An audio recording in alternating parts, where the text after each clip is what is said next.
यह एक बहुत ही गहरा मानवीय स्वभाव है जिसे समझना ज़रूरी है। हम अक्सर अपनी खुशियों को नज़रअंदाज कर देते हैं क्योंकि हमारा दिमाग कुछ इस तरह से बना है कि वह हमेशा कमी पर ध्यान देता है। यहाँ कुछ मुख्य कारण दिए गए हैं कि हम आभारी क्यों नहीं हो पाते। नकारात्मकता का प्रभाव, नेगेटिविटी बायस। इंसानी दिमाग विकास के क्रम में इस तरह तैयार हुआ है कि वह खतरों और कमियों को जल्दी पहचानता है। पुराने समय में जीवित रहने के लिए यह ज़रूरी था, लेकिन आज के समय में यह हमें केवल उन चीज़ों पर फोकस कराता है जो हमारे पास नहीं है, जिससे हम हमेशा शिकायत करते रहते हैं। हेडोनिज़्म अनुकूलन, हेडोनिक अडाप्टेशन।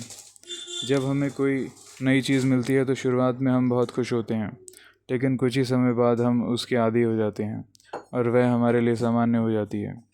फिर हम उससे भी बड़ी या नई चीज़ की तलाश करने लगते हैं। इसे सुख की दौड़ की भी कहा जा सकता है, जहाँ मंजिल कभी नहीं आती। सामाजिक तुलना, सोशल कंपैरिजन। हम अपनी ज़िंदगी का आकलन इस आधार पर नहीं करते कि हमारे पास क्या है, बल्कि इस आधार पर करते हैं कि दूसरों के पास क्या है। सोशल मीडिया के युग में हम दूसरों की हाईलाइट रील देखते हैं और अपनी असल ज़िंदगी की तुलना उनके चमकते हुए पलों से करने लगते हैं, जिससे हीन भावना और शिकायतें पैदा होती है। उपलब्धि और खुशी का गलत संबंध। हमें बचपन से सिखाया जाता है कि जब तुम्हें यह मिल जाएगा तब तुम खुश होगे। हम खुशी को एक भविष्य की घटना मान लेते हैं। इस चक्कर में हम आज को जीना भूल जाते हैं और हमेशा उस चीज़ के पीछे भागते हैं जो अभी हमारे पास नहीं है। कृतज्ञता, ग्रैटिट्यूड कैसे विकसित करें। शिकायतें कम करने के लिए कुछ मानसिक बदलाव किए जा सकते हैं। सचेत अभ्यास, माइंडफुलनेस। दिन भर में कोई ऐसी 3 छोटी चीज़ें सोचें जिनके लिए आप वाकई शुक्रगुजार हैं। यह आपके दिमाग को कमी के बजाय प्राप्ति पर फोकस करना सिखाता है। तुलना का दिशा बदलें।